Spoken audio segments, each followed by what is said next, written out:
Jadi never stop for learning everything. Walaupun usia sudah tua. Walaupun sudah mestinya orang bilang ngapain, santai-santai aja. Tapi saya pikir enggak lah.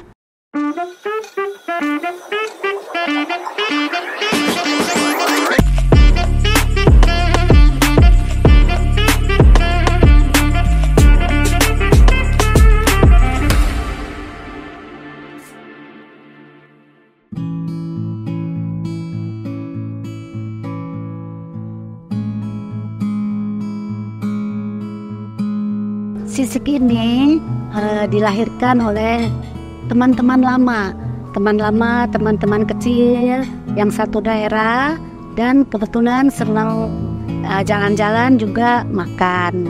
Nah, salah satu teman kami ini sudah punya beberapa restoran di Sumatera, di Kalimantan, ya seperti Balikpapan, Banjarmasin, Samarinda, Palembang, Bengkulu, Jambi. Nah, karena kita teman baiknya di Bali juga, akhirnya tercetuslah ide kenapa nggak buka di Bali. Jadi Sisik ini baru satu di Bali dan dipilih di Pulau Serangan. Pertama, pasti lahan yang disewa lebih murah daripada kalau di jalan-jalan besar atau tempat-tempat yang sudah terkenal di Bali, ya. Dan kita tahu juga bahwa di Serangan itu kedepannya karena ada proyek kura-kura di Pulau Kura-Kura yang mana menjadi reklamasi zaman dulu itu sudah mulai berkembang. Nah, karena itu jadi kami pikir dua alasan itu kita coba-coba di Serangan, dan kebetulan juga cukup banyak bisa sewa lebih lama. Jadi siapa tahu nanti ke depannya kalau Pulau Kura-Kura itu memang sudah established, mungkin bisa bagus di Sisik. Kami ini adalah orang-orang yang sudah STW, jadi sudah setengah tua. Jadi kalau kafe-kafe atau restoran yang ini biasanya anak-anak muda itu yang mengelola. Nah, kami sendiri masing-masing itu sudah punya bisnis sendiri sebenarnya masing-masing. Nah, cuma untuk kebersamaan dan supaya ada variasi sedikit, ya. Jadi akhirnya kami pikir restoran, bisnisnya harus ke restoran. Dan karena apa? Karena restoran itu memang tempat di mana kami juga biasa para keluarga atau gathering perlu suatu tempat yang nyaman. Indoor bisa nyaman, outdoor kalau malam juga oke, dan ada musik. Orang kalau ke restoran kita tidak ingin mereka cepat-cepat pergi. Kita inginnya mereka menikmati cengkrama dengan sanak keluarga yang datang dari luar kota. Itu ternyata memang cukup oke. Prinsip kita ini, konsep kita ini bisa diterima. Kebetulan kan suami saya arsitek dan kita dulunya punya toko kayu. Jadi memang dipikirkan setiap spot-spot yang ada itu supaya menyenangkan. Nah, jadi disinilah selain keluarga kita mau agak mencakup ke yang keluarga kecil, ada anak-anak, dan gathering perusahaan, company seperti itu. Nah, itulah makanya mungkin bisa menjangkau banyak keluarga, karena intinya memang ingin keluarga dan gathering dengan happy, dengan nyaman di sini.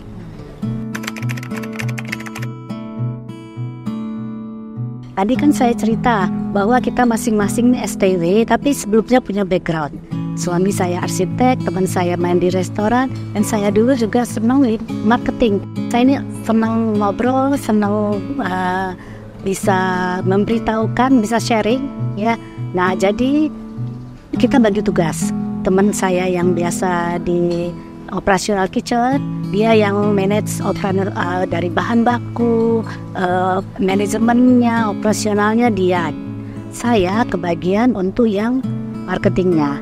Nah, saya kan seperti saya sudah tahu bahwa seperti Bang Lestari sudah banyak, di mana yang sudah banyak jaringannya, yang jaringan besar, saya jadi bisa ikutan.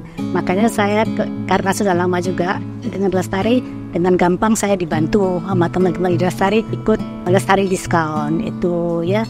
Nah, karena kami juga sudah punya anak-anak, yang sudah menikah, yang sudah melalui masa mudanya, mereka itu support kami dan tempat kami bertanya.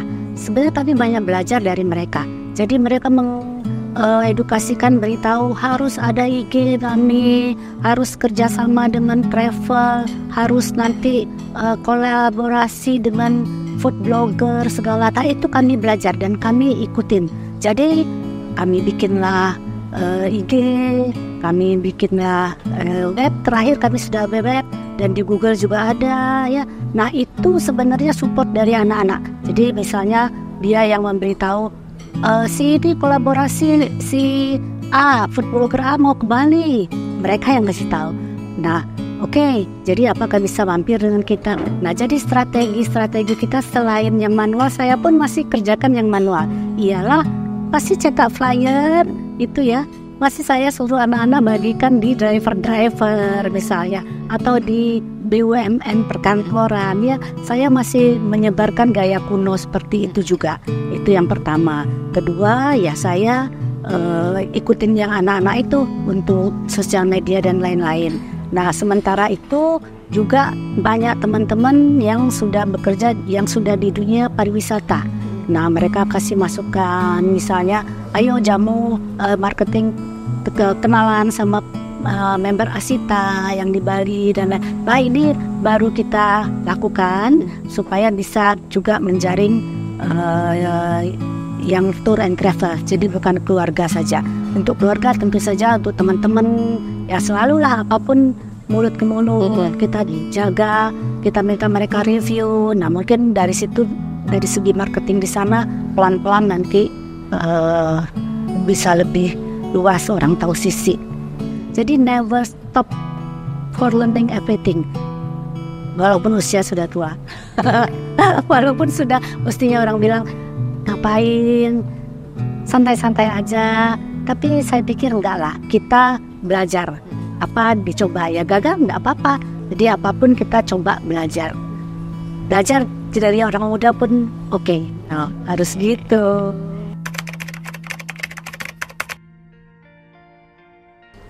Bisnis itu kan tentu saja ada tujuannya, supaya kalau dari kami itu sudah lebih mengerucut lagi adalah bagaimana kami bisa menjadi berkat buat orang lain. Dan berkat apa? Berkat mereka dapat pekerjaan tempat kami, ataupun mereka dapat kenyamanan, kepuasan, bisa ada waktu bonding dengan keluarga atau apapun.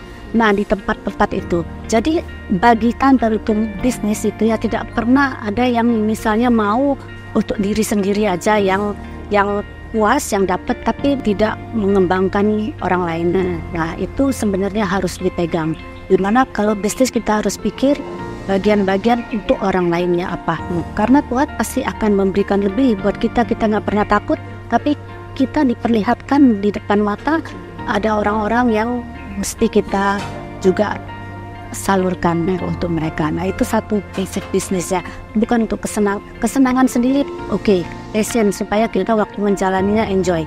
Tapi tidak ada arti apa-apa kalau tidak ada orang lain yang juga enjoy dan bahagia atas bisnis itu. Begitu. Ini betul tadi kan dikatakan kenapa di Serangan. Serangan itu orang Bali sendiri pun ya, kalau ada yang masih bertanya-tanya, naik kapal nggak masih ke sana misalnya, mereka belum tahu bahwa sudah reklamasi, sudah ada jembatan gitu ya.